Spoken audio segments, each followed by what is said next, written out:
ఓం మహాగణాధిపతయే నమః. ఓం గురుభ్యో నమః. ఓం శ్రీమాత్రే నమః. పరమేశ్వర స్వరూపమైనటువంటి జ్యోతిష, వాస్తు మరియు ఇతర అనేకమైనటువంటి శాస్త్రములను మనకు అందించినటువంటి మహర్షులకి నమస్కారం. హయగ్రీవ హయగ్రీవ హయగ్రీవేతి యో వదేత్ తస్య నిస్సరతే వాణి జన్మకన్యా ప్రవాహవత్.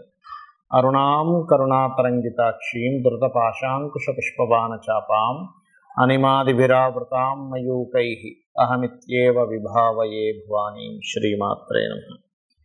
ప్రేక్షకులకి ఆ లలితాంబిక అమ్మవారి యొక్క అనుగ్రహం పరిపూర్ణంగా కలగాలని మనస్ఫూర్తిగా కోరుకుంటూ మనం ఈరోజు చెప్పుకోబోయే టాపిక్ ఏమిటి అంటే, ప్రస్తుతం ఉన్నటువంటి గోచార గ్రహాలు ఏవైతే ఉన్నాయో కాస్త అగ్రెసివ్ కలిగించేటువంటి ఫలితాలు ఇచ్చేటువంటి దాంట్లో ఉండడం వల్ల మనం ఆల్రెడీ డిసెంబర్ జనవరిలోనే ప్రిడిక్షన్ ఇవ్వడం జరిగింది. అదేదో మనకు గొప్పతనం కాదు. అంటే మనకి మహర్షులు అందించిన దాని పరంగా కుజుడు రాహు కానీ, కుజుడు శని కానీ, రవి రాహు కానీ కలయికలు ఉన్నప్పుడు గందరగోళమైనటువంటి పరిస్థితులు ఉంటాయి. గొడవలు, పోలీసులు, అరెస్టులు, లేకపోతే ఇట్లాంటివి ఉంటాయని చెప్పడం జరిగింది. పాత వీడియోలోకి వెళ్తే మీకు కనబడుతుంది చాలా స్పష్టంగా. అయితే ఇది చాలామంది అడుగుతుంది ఏమిటంటే, నన్ను ఏమండి మరి ఈ కాంబినేషన్ ఎప్పటి వరకు ఉంది, దీనికి మా రాశి వారు ఏదైనా చేసుకోవాలా అని ఎవరికి వాళ్ళు అడుగుతూ ఉన్నారు నాకు. అయితే దీనికి మరి ప్రతి లగ్నము వారు, లగ్నం తెలియని వారు, రాశి వారు ముఖ్యంగా జూన్ 1వ తేదీ వరకు ఈ కాంబినేషన్ ఉంటుంది. జూన్ 1 వరకు గుర్తుపెట్టుకోండి. కాబట్టి ఈ జూన్ 1 వరకు ఎటువంటి జాగ్రత్తలు తీసుకోవాలి, ప్రతి రాశి వారు ఏ పరిహార మార్గం చేసుకోవాలనేటువంటి విషయం మనం ఇప్పుడు తెలుసుకుందాం. మీన లగ్నము, మీన రాశి, మీనం వారికి కనుక చూసుకున్నట్లయితే మీనరాశి వారికి రాశిలోనే రాహు యొక్క సంచారం జరుగుతుంది. అయితే ఈ ఏప్రిల్ 15వ తేదీ నుంచి జూన్ 1వ తేదీ వరకు కుజుడు వచ్చి చేరుతున్నాడు. కుజుడు ధనాధిపతి వచ్చి రాహుతో చేరుతున్నందుకు దానికంటే ముందు మీనరాశి వారికి సహజంగానే ఏలినాటి శని నడుస్తూ కుజుడు యొక్క సంచారం కూడా దానికి కనెక్ట్ అయింది.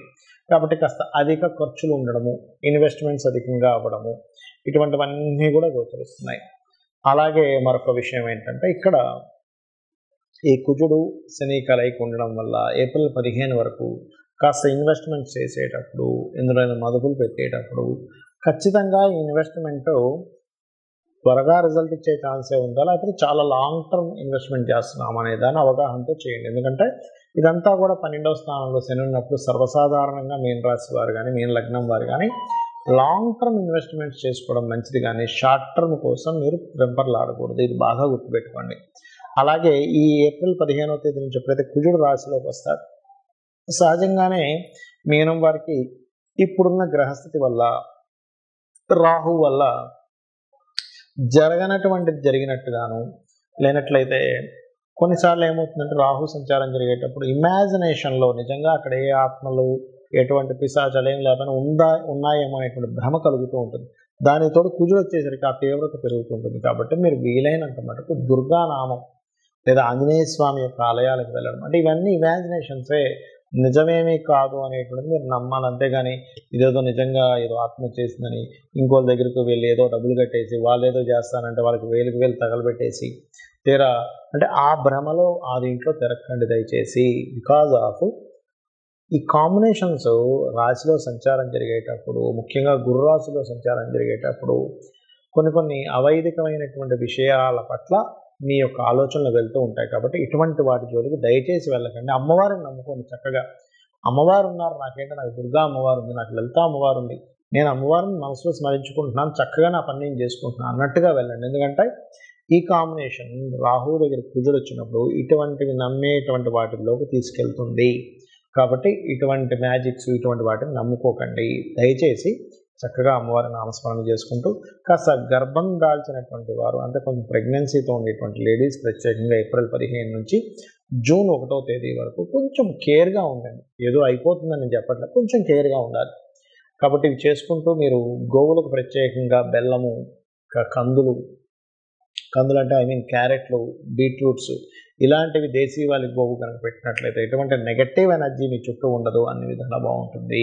చాలామంది నన్ను అడుగుతున్న విషయం ఏంటంటే, ఉగాది రోజు ఏం చేసుకోవాలి అని అడుగుతున్నారు చాలామంది. అంటే ఏ దేవత ఆరాధన చేసుకోవాలి, ఎలా ఉండాలి, అసలు ఉగాదికి ఏమిటి అని ఒకటే గుర్తుపెట్టుకోండి.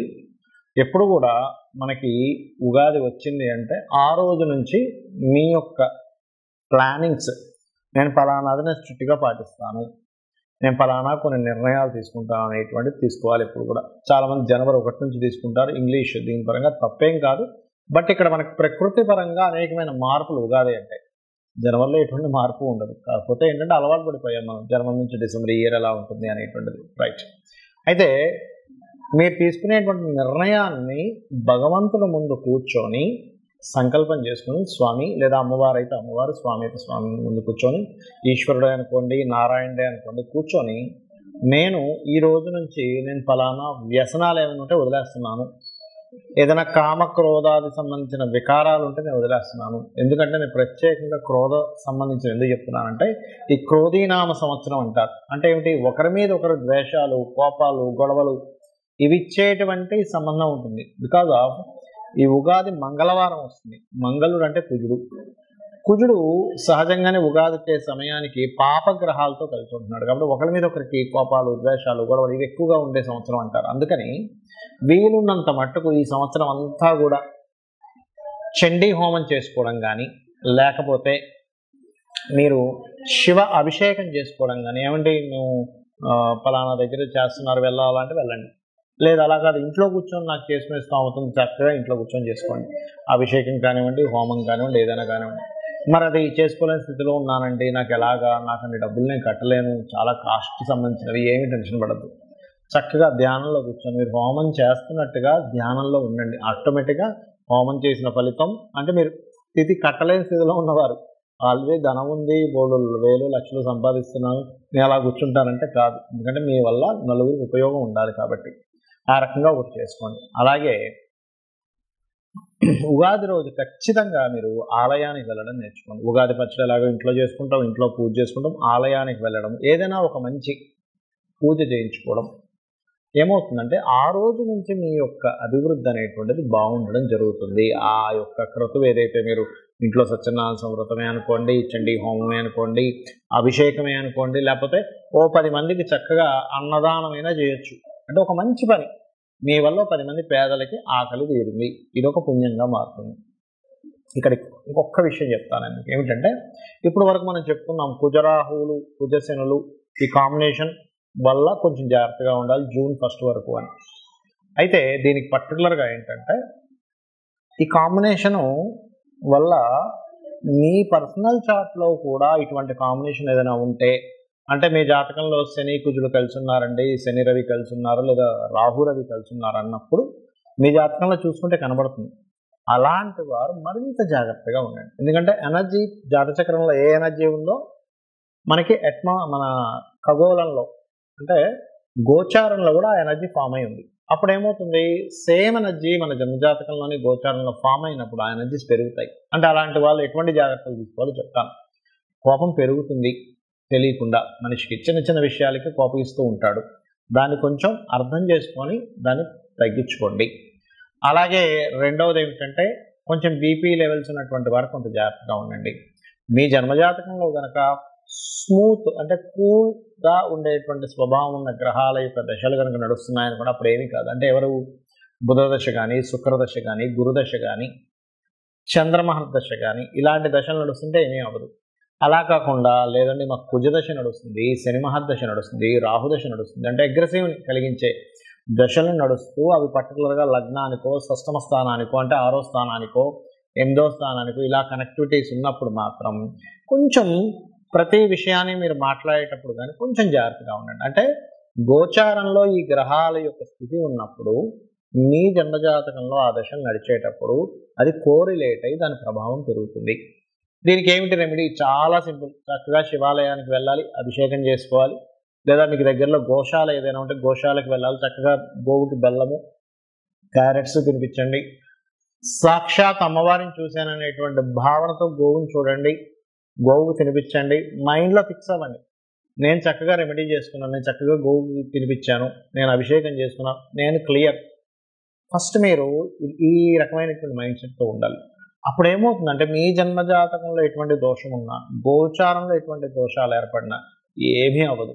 ఫస్ట్ మీరు నేను అమ్మవారి పాదాలు పట్టుకున్నాను, అమ్మవారు నాతో ఉంది, నాకు ఏమీ కాదనేటువంటి భావన మీలో రావాలి. అలా చేసుకుంటూ మీరు ఈ సంవత్సరం అంతా కూడా బాగుండాలని మనస్ఫూర్తి కోరుకుంటూ శ్రీమాత్రే నమః.